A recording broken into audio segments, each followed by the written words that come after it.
for each other today. The first, because it expresses agonistic appreciation of the fundamental sources pursued by others. The second, because it helps to ventilate the internal discourses of church and secular associations. I see this combination, deep multidimensional pluralism, as the most promising response to the late modern condition in which a veritable minoritization of the world along several dimensions is taking place at a more rapid pace than heretofore before our very eyes. That is, I don't see it simply as a luxury, but as an urgent need. In such a world, we can skip that sentence. Here I need to test another point of difference or concurrence between Taylor and me, where I run into trouble with my own thinking in my own eyes, and another point of strife within myself. Taylor is admirable in pointing to the predicaments inside a series of modern traditions, exclusive humanism, a variety of them. But what helps to determine whether those predicaments are explored by devotees as they seek relations of agonistic respect with other traditions, or are repressed on another extreme, as they demonize those traditions. We concur that the latter politics is dangerous and often hovers on the edge of possibility.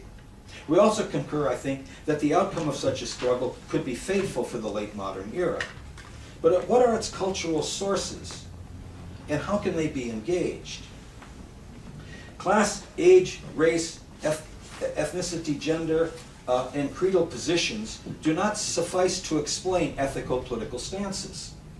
They're always relevant, but they do not suffice. And not only because of the cross-cutting affiliations that sociologists and others study. Another source is differences in existential sensibility or spirituality between people and constituencies who share a formal creed, a racial identification, a class position, or a linguistic tradition. The existential or spiritual dimension is so critical and so commonly obscured that its cultural variations deserve to be schematized. In forming such a matrix, I do not suggest that belief and spirituality are fully separate. I suggest rather that spirituality and belief are always interinvolved, with neither being entirely reducible to the other, because I don't accept the silly doctrine of the analytic synthetic dichotomy through which much of social science has been constructed. As when a belief is shared with others, but held with a different degree of intensity, or when you and I differ in belief, but evince an affinity of spirituality across that difference. Or when you feel a surprising thud in the gut when a belief previously hidden in this nook or that cranny of your being has just been challenged, finding out that you are more effectively bound to an incipient belief than previously appreciated. Maybe that's happening right now. No, I'm just joking. In the matrix I have in mind, there is no place called unbelief. Get rid of the notion of unbelief. It's a prejudice. Every existential stance is infused with belief, though often, and it's an insult, by the way. It's a prejudice and it's an insult. Every existential stance is infused with belief, though often punctuated by doubt, etc., etc. Moreover, different existential dispositions can be tacked to the same formal creed. So this matrix, silly as it is, places an array of creedal beliefs across its horizontal axis and an array of existential sensibilities or spiritualities across its vertical axis. The distribution of belief on the horizontal axis flows from a faith in a singular God on the right side to belief in the eternality of becoming on the left, with several stances in between, such as the belief in a limited God that William James and Henri Bergson pursue, or a spiritual power without personal traits, or a mechanical world without transcendence. On the vertical axis are differences in existential sensibility, with love of this world forming the endpoint at the top and existential resentment at the bottom. On the upper right side of this matrix are saints who embrace God and love of this world. On the upper left are seers who embrace the imminence of becoming and love of this world. On the lower right, we find those who mix existential resentment into belief in an omnipotent God. On the lower left, those who deeply resent the world of becoming as they themselves confess it to be. It is easy to locate my earthy rendering of Jesus on the upper left and the transcendent reading of him adopted by many on the upper right. But what about the Christ of the book of Revelation? Till someone teaches me things I have so far missed, I locate this figure at the lower right end of the matrix. It is also relatively easy to locate Spinoza, Arendt, Kant, and Taylor on this schema. After an exhaustive, symptomatic reading of his writings, for instance, I would locate Taylor in the upper right box inclined toward the high end of the vertical scale of care for this world, and about a quarter of the way down the right to left axis between transcendence and immanence. I want to be precise about that. The point of such a schema is to suggest how important it is for individuals and constituencies to cultivate strategies to overcome both hubris and resentment of the most fundamental way of the world as they themselves confess it to be, or even as parts of themselves suspect it to be, below the level of articulated belief. For the self is a complex social structure. Some theists may secretly resent the world because they suspect it in fact deviates from the order they explicitly confess, or because the God they confess demands too much of them. Some non-theists may do so because a part of them fears that the God they deny will condemn them, or because another part wishes they could believe in a salvational God. Numerous other possibilities subsist as well. But today is a fundamental responsibility of both individuals and constituencies to seek to affirm the most fundamental way of the world as they themselves confess it to be, as they come to terms without deep resentment with the profound contestability of that vision in the eyes of others. The struggle between minoritization and fundamentalization, as two polar types, depend upon it. How to do this? That's a difficult question. You might seek to shift your doctrine to find a better comfort zone through which to respond with presumptive care to new minorities whose very presence disturbs you. Or you might work artfully on your dispositions to deepen care for the future of the earth and the diversity of being. Difficulties will be encountered. I hope you write that down. Today in the United States and to varying degrees elsewhere too, one salient line of political division is between those who infuse a large quotient of care for the future of this world into their desires, identities, creeds, ethics, consumption practices, political loyalties, and economic doctrines, and those who infuse a drive to revenge against difference and the heavy weight the future imposes upon the present. Today, one set of capitalist elites and resentful secular males into an alliance with a subset of evangelical Christians. The connections between them are intense. Each constituency depresses its difference of belief from the others to accentuate the affinities of spirituality between them. Egged on by the media, you can listen to the Hannity show if you ever get to the next.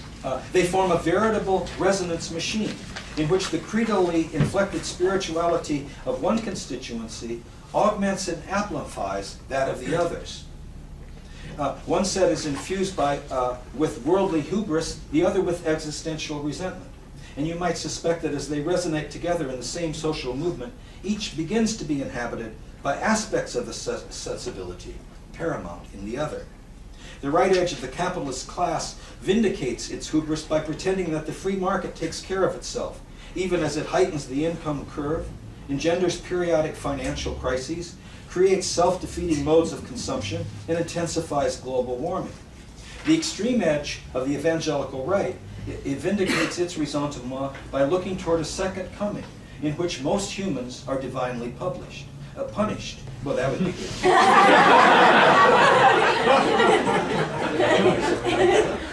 That would be nice. I could change my theology, I think.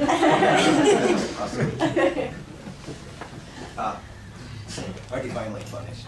And the future of the earth as we now know it becomes unimportant. Check out the Left Behind series, which has sold 60 million copies. Both sides deflate the importance of the issues that I had just mentioned. Since existential hubris and or resentment are not dispositions that many confess, they're most apt to find indirect expression in actions taken. producing, owning, driving, and militantly opposing state regulation of large gas-guzzling SUVs provided one manifestation of this tendency, at least until the recent fuel crisis and financial meltdown. People in a variety of social positions could have known, if they wanted to, the dangerous fuel cost, resource effects, and results for global warming these vehicles promote. But auto producers, cowboy capitalists, a large section of the white middle class, and the angry branch of evangelicals militantly protected them. You could not get elected in either the Democratic or Republican Party in the States if you wanted to regulate these vehicles. Impossible. Similar things might be said about intense support for capital punishment, eager embrace of reckless wars, happy support of ruthless politicians, easy tolerance of state torture, casual acceptance of sharp inequality, and so forth. The substance of the positions on these issues is not the most critical issue, since there are real debates on some of them. It is rather the bellicosity with which the position is supported, the dogmatism with which the rationale on its behalf is embraced, the burning desire to stoke scandals about those who oppose you, and so forth. I think this is the last section. I agree in advance that it is risky to think and say these things. I'll say that again. I agree in advance that it's risky to say and think these things. You run the risk of replicating the very stances you resist, particularly if you think, as I do, that the opponents of the right edge of the evangelical capitalist resonance machine must ratchet up their own levels of intensity today. Nonetheless, it seems to me that those who prize democracy, deep pluralism, egalitarianism, and the future of the earth must now run such risks as intelligently as they can. You might even say that the secular tendency to maintain a disjunction between private religious belief and public deliberation has kept too many of us out of touch with this dimension of politics for too long. It has discouraged many outside official religious constellations from addressing the spiritual dimension of political and economic life. We thus must respond to the existential mood of the most bellicose movements as we recoil upon ourselves to resist becoming a version of the thing we resist. One key way to reduce that risk is to bear in mind that no single social category, including any official creedal community, corresponds neatly to the existential disposition you seek to resist. That's the attenuated connection. A second is to probe places, points, and constituencies on the margins of such assemblages to draw some factions away from the machine. A third is to engage yourself on this front periodically, particularly when reading others symptomatically, to ensure that you do not become what you seek to overcome. And a fourth is to spend more time stoking the positive assemblage than dwelling upon the negative spiritualities.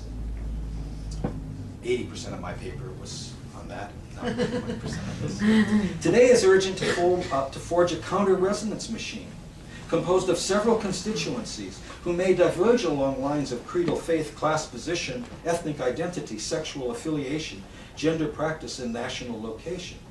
That involves affirming a world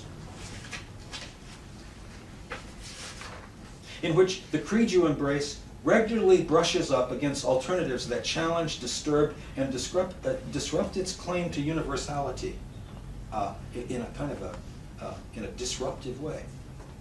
If I read Taylor correctly, he concurs not with the existential creed I advance, immanence and becoming, but with a need to forge a new assemblage, cutting across differences of class, gender, sensuality, age, and creed, to foster pluralism, egalitarianism, and care for the future.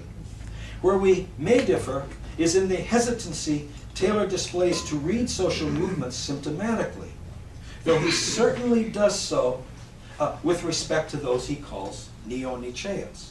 It's all over in his text. And the readiness I now display in running that risk.